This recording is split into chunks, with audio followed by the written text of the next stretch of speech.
Guys, again with that walking and talking. So I am with again this view you can see here, and today I will discuss some Marxist theory of international politics. How is the how the foundation of international politics by Karl Marx was based.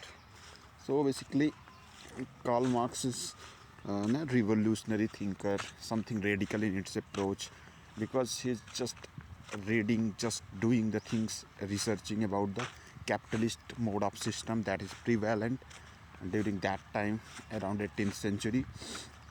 So after all, Karl Marx analyzed the things how it is going on in the capitalist system.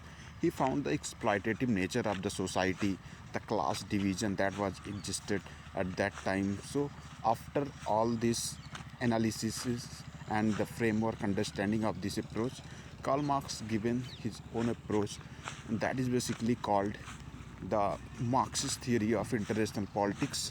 Ultimate goal is to provide the rule of the worker class, because there is a huge exploitation of the worker class in the system of core periphery system of world system theory.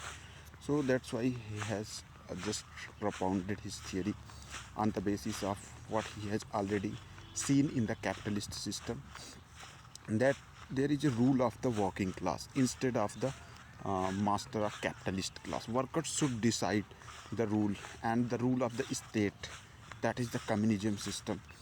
There is a need to, he doesn't talk about the nationalism, because nationalism is just a conception of capitalist class to just respect the country, rule, law and order. Just he has some prescription of look beyond what is visible, means look invisibles also. That's why he talks about to transnationalism, means cosmopolitan word. In other way we can say Vishwabandhut, universal brotherhood, does not confine to your territorial boundaries, look for new moral boundaries itself. Means he also said that workers of the world unite, you have nothing to lose, because you have already just uh, lose everything what you have, so you have the chance from here to get something.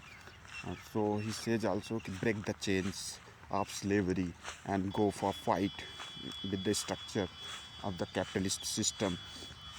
That's what Karl Marx has propounded for. So that is basic his theory. In the haps not in the, he divides the word in two proponents, haps and haps not. Haps means capitalist, those who are rich, and haps not the worker class. So on basis of this, Karl Marx has given his theory. After all this, he Melvin Wallerstein has given one more theory, that is core, periphery and semi-periphery. Core countries are those like developed countries, first world countries, who has developed on the expense and cost of the developing countries. Like in, if we take the example of Britain, just came in India, extracting raw material, cheap labor of there, and also do a lot of pollution in here, and exporting the finished goods from Britain to India itself. So making India a consumer of exported goods, finished goods, and a supplier, sorry, importer of finished good from the Britain, and a supplier of raw material to the Britain. So how it has developed the core and periphery system. He has also used a word semi-periphery. Semi-periphery, like due to globalization, you have seen some countries have prospered at a very large scale. Like you have seen the China, very unprecedented growth. India is also like that. South Africa, some Southeast Asian countries. So on that basis, like very few countries are semi-periphery, that are already perpetuating the exploitative nature of globalization. They are becoming the poster boy of globalization. That's why he has also talked about that now the semi-peripheries are becoming new source of exploitation of the developing countries. So that is world system theory of Immanuel Wallerstein. So like these are the theory of Marxist theory of international politics, how they have developed the exploitative nature of these societies. So they focus on more on the universal brotherhood, look beyond the territorial boundaries. Structure is economic structure. Workers of the world, you have to unite, break the chains. Also says Marx also says that uh, in the search of the profit, bourgeois class will nestle everywhere and settle everywhere. Okay, only focus on profit maximization. So Lenin has also, in his book, the imperialism, the highest form of capitalism, also Lenin seen the First World War. After World War, he had analyzed what is the he has analyzed the root cause of First World War, that is capitalism. Means just looking for the territory and investment profit. That creates some conflict. That is the first reason of the First World War, what Lenin has already expressed. So these are the basic tenets of the Marxist system of international politics.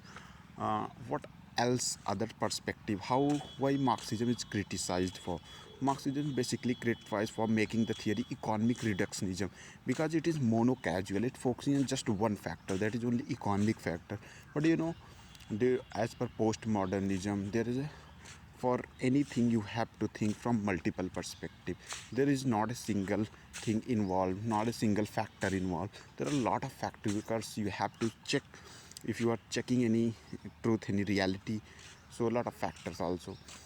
Second, it is also criticized that followers of the Marx make him God, because if after all you have seen, after Second World War, Marxist theory is not going to be proved true, because there are some already you have seen the welfare policies adopted by the capitalist state in the form of in India, if they say Manrega policies, social welfare subsidies were already followed, so they will provide some benefit to the workers class or exploitative class, so they are not going for revolution. But the followers of the Marx make him God, so they are thinking why Marxism is not going to right. So for that they are making their own theories, so that is not with the consistent framework of the Marx. That is one of the also criticism of Marxism theory is also criticized for. So these are the basic tenets we have seen. But Marxism rises in contrast to capitalism. If capitalism is already adopting some reforms, some basic tenets of Marxism also, like providing welfare policies, some social benefits, social security nets. So how can Marxism can contract to the capitalist system?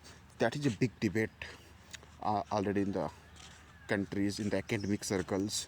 So that's what how it is going on about the Marxist. So anything else I want to say about that Marxist?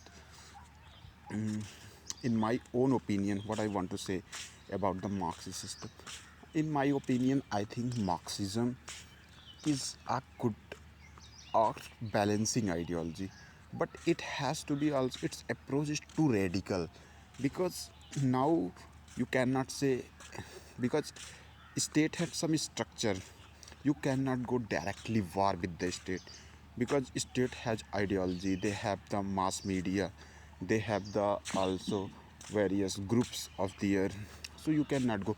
If you want to go revolutionized your thought, you want to go against the state, you have to first find the structure of itself, like you have to build some common ground, some ideology, some alternative perspective that is contemporary realization to the current world. That's what you can do. But overall it is a comprehensive and a counterbalancing ideology of capitalism that depends on the how capitalism is doing on. So on that note, I will in today's session I will meet in tomorrow with some any other topic and some discussion also.